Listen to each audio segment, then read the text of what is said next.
Hello YouTube, this is James Sullivan, aka YouTube user Jaimetud, and this is my TUD Sense.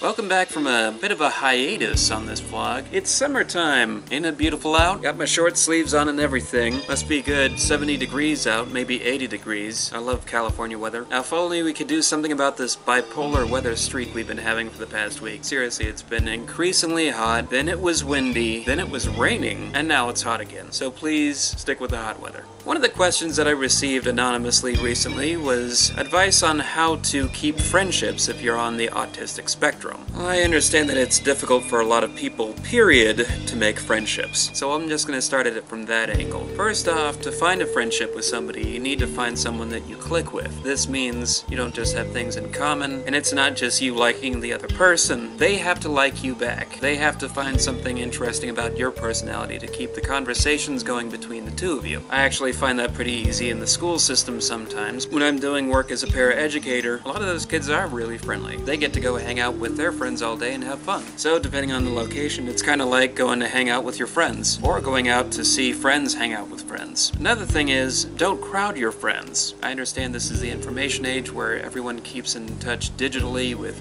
email, Facebook, YouTube, texting each other. Yeah, that's another thing. I only give my phone number out to people that I can trust. Let's be honest, I have over 100 friends on Facebook. Most of them people I don't really know, but they just want to see what it is that I'm doing. Or maybe they're people that used to be friends when we were in high school together and all that, but we just sort of teetered off. Fair enough. Anyway, if you see a friend of yours coming on Facebook, and you barely know this person, don't just badger them with questions all the time. Actually make sure that you have something in common, and learn how to spell. I actually had situations where people wouldn't leave me alone on Facebook, and the conversations would be going something like, "Hello?" I ignore them. "Hello?" I ignore them. "Hello?" Zzz, "what do you want?" "Hey, I wanted to know your opinion on Power Rangers. Do you like them?" "You just really had to know my opinion on Power Rangers?" "Yes, it's really important to me." "Do you like this? Do you like that? Do you like this? Do you like 5 Goes West?" You see, that sort of thing gets really tedious after a while, and annoying. So that's one thing you do, is you want to make friends with somebody, you don't want to annoy them. And if you want to keep a friendship with somebody that actually reciprocates that friendship, find the balance between keeping in touch and not keeping in touch with them. Not everyone I'm friends with talks to me every single day. Sometimes it could be a couple of days, or a couple of weeks. Depends on the strength of your friendship. And if they're willing to come through for you,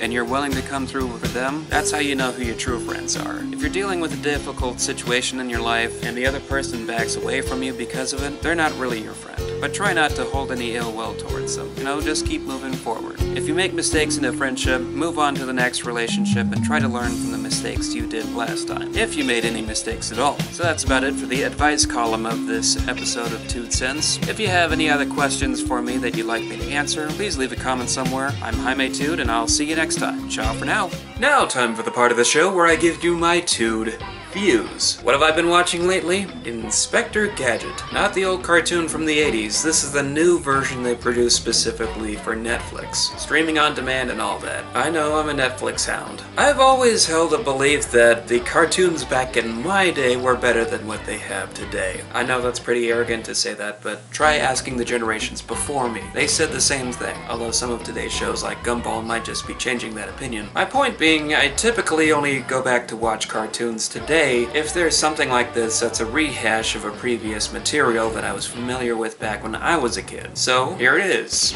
Netflix's Inspector Gadget. Billed as sort of a CGI follow-up to the classic series, this one pretty much follows the same formula, only instead of 20-minute episodes, we get 10-minute episodes. Maybe a few pop culture references thrown in there for good measure, but it all kind of works. And there are a few other substantial changes this time around. Gadget, as portrayed in this series, is still the same character. He's still a complete idiot who you wonder why they gave him all these gadgets to begin with. But somehow he goofs his way into succeeding and takes all the credit, when actually it belongs to somebody else. Namely his niece Penny. And of course Brain, the non-talking pet dog. Although here's where there are a few changes. With the character of Penny, I see that they did some updating. Penny is now older, she's got a few ninja skills under her belt, but she's not quite as perfect as she was in the original series. She does make a few little quirky mistakes here and there. She's got a crush on a bad guy character, for example. And there was sort of one thing that bothered me about the original series. I know it was always played up for jokes, but in the old days, Penny would always figure things out way far ahead of time. You know, somehow if Gadget was going on a game show or going on vacation, she'd immediately be like,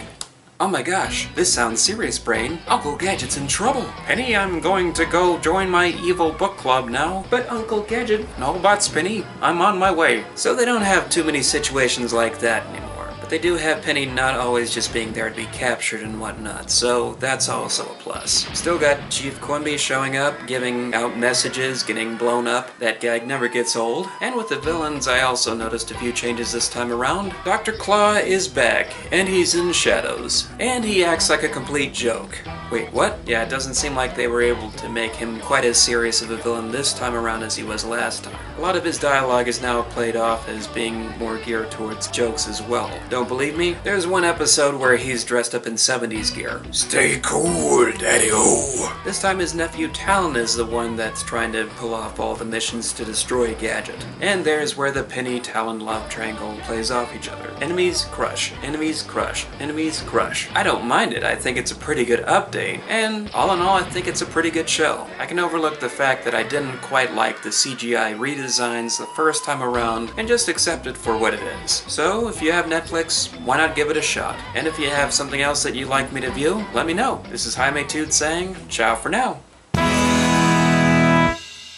If you like what you saw here, please, please, please try to help support it. I have a Patreon page. You can help me by going over there, throwing some money, whatever amount that you like to throw in. If you're not watching this on YouTube, I also have a YouTube channel. So go there and hit that subscribe button to be notified whenever new videos and new content come out. I'm also on Facebook. Go over there and like that page so you can be notified as well whenever a new episode or video of some sort come out, as well as exclusive behind-the-scenes content. You can also hit me up on Twitter over there to see what kind of stuff that I like to share. Just be warned though, I don't like getting too many messages. So if you're constantly sending me stuff all the time, I can get really agitated. Remember, my privacy is golden. And if you like my t-shirt, I got a t-shirt store over there too. I got links, I got fresh designs, I got new stuff coming out over there. Provided, of course, that anything actually sells. That's about it. If you like what I do, hit that like button, Facebook me, tweet me, share me on your little social networking sites, do whatever you gotta do. Email me to all your little friends, and that's all I gotta say. Thank you, and peace!